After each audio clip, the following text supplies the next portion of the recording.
Magandang araw sa ating lahat mga boxing fans saan mang panig ng mundo. Ang bakbakan o labanan na ating tatalakayin ngayon ay ang rematch sa pagitan ni Manuel Gallegos ng Mexico kontra Calilco ng Amerika.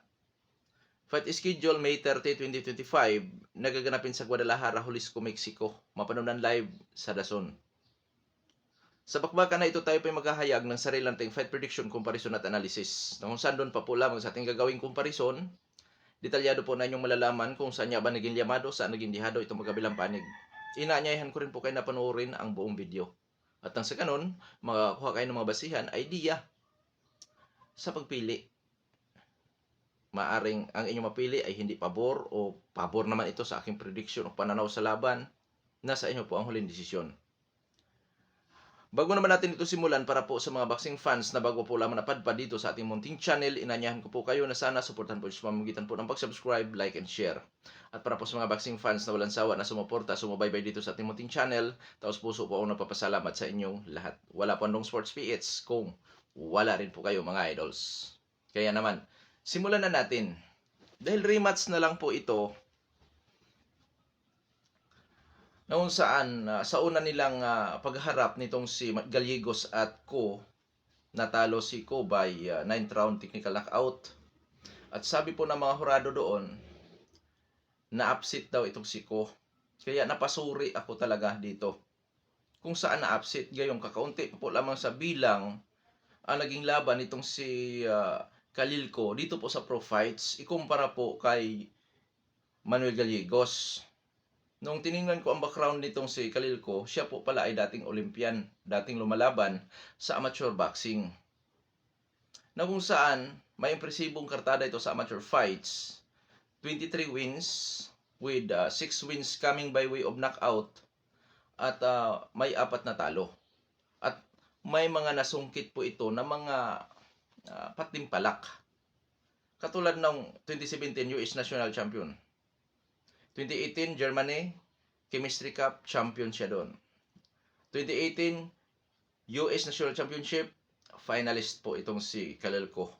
2019, Stranja, Bulgaria, finalist po itong si Calilco. Kaya, mga idol, lalo't undefeated siya nung napalaban kay Manuel Gallegos, syempre, automatic na sa tingin ng marami, lalo na't hasa ito sa amateur boxing, ay liyamado. Oo. Pero yun nga, masaklap ang kanyang pagkatalo doon sa kanilang laban. 4 na beses na napabagsak sa laban mga idols. Napabagsak itong si Calilco, round 5, round 7, round 8, round 9. Yan po nangyari kay Calilco bago matikio dito sa laban niya kay Gallegos. Ang tanong, makabawi kaya itong si Calilco? Sa tingin ko mga idol, dapat na nating talakayin ang background nitong si Calilco. Calilco as a pro boxer, sa ngayon may impresibong kartada naman ito na 9 wins with 7 wins coming by way of knockout, may isang talo at may isang tabla. Sa kanyang nag-isang talo, technical knockout ang kanyang sinapit. May edad na 28 anyos at ang height 5 foot and 10 inches. Orthodox ang stance sa country, so 77.78%. Last fight November 9, 2024, nakasagopa si Manuel Gallegos. Talo by 9th round technical knockout itong si Calilco. So ibig sabihin, itong si Calilco ay hindi muna lumaban sa isang tune-up fight bago sa rematch. Ibig sabihin din ito, matindi ang determinasyon na makabawi. Oo. Kaso lamang, hindi rin natin maiwasang mapaisip kung matindi ba ang kanyang determinasyon. Dahil hindi lahat po ng mga atleta o boksingero matapos makatikim ng brutal na pagkatiki o pagka-technical knockout, pagka-knockout ay nakarecover. Mayroon namang nakarecover, mayroon ding hindi. Kaya masabi ko dito mga idol, na sa kanyang sitwasyon ngayon is 50-50.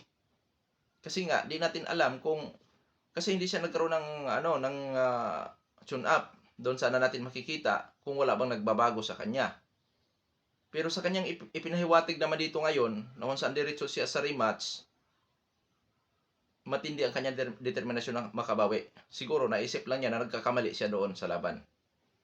Noon saan mga idol, ako naman para sa akin, ang kamalian niya doon, yung paghinto niya, once na matatamaan, naptigilan siya, para siya na-stuck. Tapos pagka napasandal sa lubid, ganun ulit, parang na-stuck na naman siya. Napagpasasaan siya. Doon nga siya napabagsak. Na kung saan mga idol, yun ang dapat i-adjust ng kanilang team na huwag basta tumayo sa harapan ng katunggali. Dapat maging magalaw. Yun po ang masasabi ko dito na dapat i-adjust dito kay Khalil Ko. So nasabi ko na sa inyo kanina, ang experience o background nitong si Khalil Ko, which is galing ito sa amateur boxing. At ang pinakamatindi na kalaban naman ni Khalil Ko dito sa pro fights ay si Gallegos. Bakit? Diyan siya nakatikim ng talo. At hindi po basta talo dahil 4 na beses siya napabagsak. Round 5, round 7, round 8, round 9. Kung hindi man siya na-TKO doon mga idol sa labanan na yun, talo pa rin siya sa puntusan. Dahil malaki ang impact sa pro fights ang knockdown. Automatic kasi yan sa count ng mga hurado. 10-8. Pabor sa nakapagpabagsak. So maraming round. Pero may nakita naman ako na dapat kalamangan itong sa Khalil Ko sa laban. Dalhin niya sa gitna ang laban.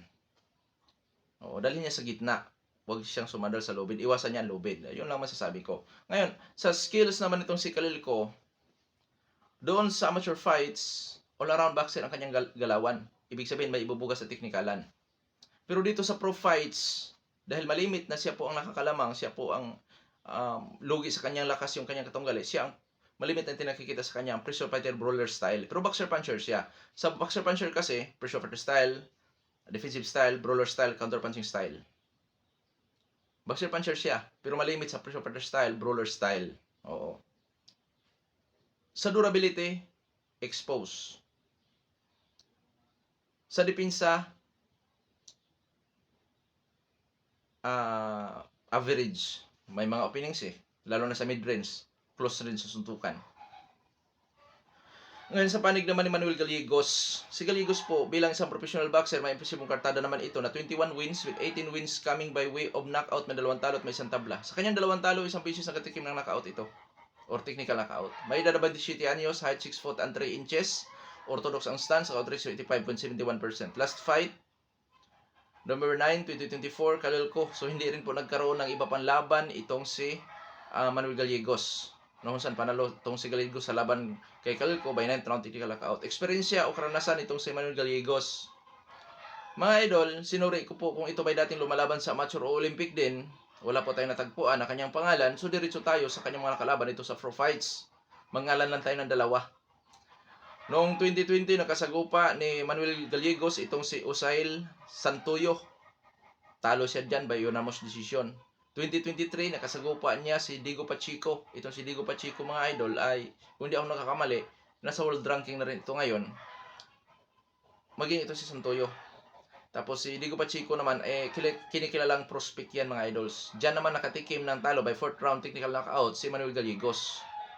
At pagkatapos nung nakarecover itong si Gallegos mga idols. So sa skills naman itong si Manuel Gallegos, boxer puncher din po ito, which is malimit sa mga Meksikano ang boxer puncher.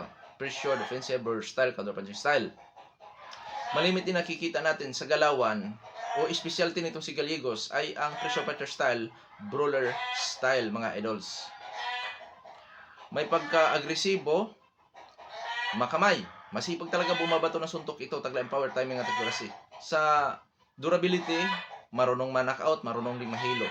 Sa depensa, average lang din po ang kanyang depensa. So ngayon, dadako na tayo sa ating comparison. Unahin natin sa dako na pagdadausan sa naturang bakbakan. Sa Guadalajara, Mexico, gaganapin ang bakbakan. So ibig sabihin sa baluarte ni Gallegos dahil may kanong nga siya. So advantage kay Gallegos ang dako na pagdadausan mga idols. Oo. Hindi ko na iisa-isahin sa inyo kung ano-ano ang mga advantages dahil malimit ko na sinasabi. Pagkadayo, mahirap talaga yan dahil una sa hurado, sa decision, sa politika, sa boxing. Kasama yan sa disadvantage dito kay Khalil Ko. So ngayon dadako naman tayo sa ranking ng box rec. Sa ranking ng box rec, rank 26 sa light heavyweight division si Manuel Gallegos. Rank 60 naman si Khalil Ko. So malayo ang agwat sa ranking nitong dalawang maglalaban. Ang ranking kasi kung bakit mahalaga rin po iyan, tumutukoy kasi yan sa katayuan ng isang boksingero na kung saan dyan sa world ranking natin makikita kung anong katayuan nito. So ngayon dadako naman tayo sa physical na appearance. 27 anyo si Gallegos, 28 anyo si Khalil Ko. So pareho na sa prime ang dalawang maglalaban. Height, reach, power, kung sino po ang may advantage. Ang height ni Manuel Gallegos is 6 foot and 3 inches. Height naman ni Khalil Ko ay 5 foot and 10 inches. Mga idol, 5 inches ang diferensya. Oo. Malaking bagay po yan. Automatic din po sa reach.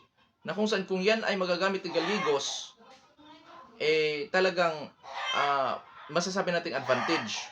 Ngayon, sa power naman tayo. Ang knockout ratio ni Gallegos is 85.71%. Knockout ratio naman ni Ko is 77.78%. So, ang dalawang ito ay consider as a knockout artist lamang dahil nandito tayo sa comparison, lamang sa power itong si Gallegos. Ngayon, dito tayo sa activity fights, parehong aktibo. Sa kanilang eksperyensya, kung sa pro fights tayo, lamang sa uri ng nakalaban si Manuel Gallegos. Pero dahil dating amateur boxer itong si Khalil Ko, which is hasa po ito sa kanyang sa skills, sa puntusan, at hindi na bago sa kanya ang mapapalaban sa iba't ibang skills dahil nga sa amateur nang gagaling ito, hindi pwedeng malaitin. Kaya naman 50-50 ang may lalagay ko dyan pagdating po sa experience ng dalawang maglalaban. Sa skills, parehong boxer puncher. Lamang sa hand speed, liksi itong si Khalil Ko. Pero lamang naman sa pagka-agresibo, sa pagbato ng paramihan ng suntok, itong si Gallegos. So ngayon, sino Yamado kaya doong sports? Para sa akin, ang Yamado naman ngayon ay ang Meksikano na si Manuel Gallegos. 55-45 ang maibibigay ko po dyan, hindi 60-40. Dahil pwedeng makabawi nga naman itong si Khalil Ko. Lalo na't hindi nga ito dumaan sa isang tune-up fights, ibig sabihin nito, matindi ang determinasyon at pwedeng mabaliwala ang kanyang unang pagkatalo sa una nilang paghaharap. Na kung saan, maaaring itong si Khalil Ko ay kanyang na-adjust na ang kanyang mga pagkakamali noong una nilang paghaharap. So ngayon nadako tayo sa prediction. Prediction ko po dyan, Manuel Gallegos by technical knockout 1-8. Kasi nga, posible na puntaryahin na kaagad nitong si Manuel Gallegos ang mga weaknesses na taglay-taglay nitong si Khalil Ko. Kaya posibleng hindi mapatagal yung laban. Ngayon, kung sakaling hindi magawa ni Gallegos ang pag-knockout kay Khalil Ko dahil nga nakapag-adjust na itong si Khalil Ko sa kanyang mga pagkakamali nung una nilang paghaharap, pabor pa rin ako kay Manuel Gallegos na mananalo sa pamamagitan po ng unanimous decision, split decision, majority decision. Bakit? Posible kasi na maidomina niya ang laban gamit ang kanyang power, gamit ang kanyang height and reach advantage, gamit ang kanyang pag-agresibo, kasama na yung dako na pagdadausan sa naturang labanan. At syempre mga idol, hindi pa natin alam kung ito bang si Khalil Ko ay walang ininda na phobia, bunga ng kanyang sinapit sa nauna nilang paghaharap. Kasi kung nagkaroon lang sana ito ng tune-up fights, makikita natin kung wala bang naiba, wala bang nabago sa kanya. Pero yun nga, nagpahiwatig din na itong si Khalil Ko ay matindi ang determinasyon. So, posibleng mapaulang bisa ang sinapit niya noong unang paghaharap. Tulad nung labanan ni Jaime Munguia at Suras. Kung nyo natatandaan, bulagta si Jaime Munguia. Na kung saan sa rematch, nakabawi si Jaime Munguia na kung saan binugbog niya. Hindi man niya na-knockout nga si Suras dahil may tibay, pero nabugbog naman niya. Isang sweet revenge ang nangyari. So, posibleng magkaganon din ang laban. So ngayon, sa panig naman ni Khalil Ko, na kung saan sa ating comparison ay 55-45 in favor of Gallegos, so 45-55, konti lang po diferensya sa advantage or kalamangan ni Manuel Gallegos. Sa panig nitong si Khalil Ko, once na nakuha niya ang tamang adjustment, huwag siyang tumayo ng basta-basta sa harapan ni Gallegos. Posible niyang madali sa pamamagitan po ng puntusan itong si Gallegos dahil lamang siya sa hand speed, lamang siya sa liksi, at siyempre hasa ito sa husay sa puntusan dahil galing sa amateur boxing. Kung mag-focus siya sa puntusan, yun ang kanyang tsansang ikapanalo niya. Kasi kusang bibigay, kusang darating ang knockout dyan. Dahil mataas din po ang kanyang knockout ratio, kusa yan. Lalo na kung magawa niyang mabugbog itong Mexicano. Dahil ang Mexicano naman po ay marunong ding ma-knockout, marunong mahilo pagka tinamaan ng solido. So, ibig sabihin, may tsansang manalo. Hindi ka taka-taka, hindi ka gulat-gulat yan na manalo itong Amerikano dahil nga siya po ay may ibubuga din talaga or isang talentado din na boksingero. Nagkataon lamang na sa una nilang pagharap ay nagkaroon siya ng mga pagkakamali. Alam naman natin na ang Mexicano talagang warrior.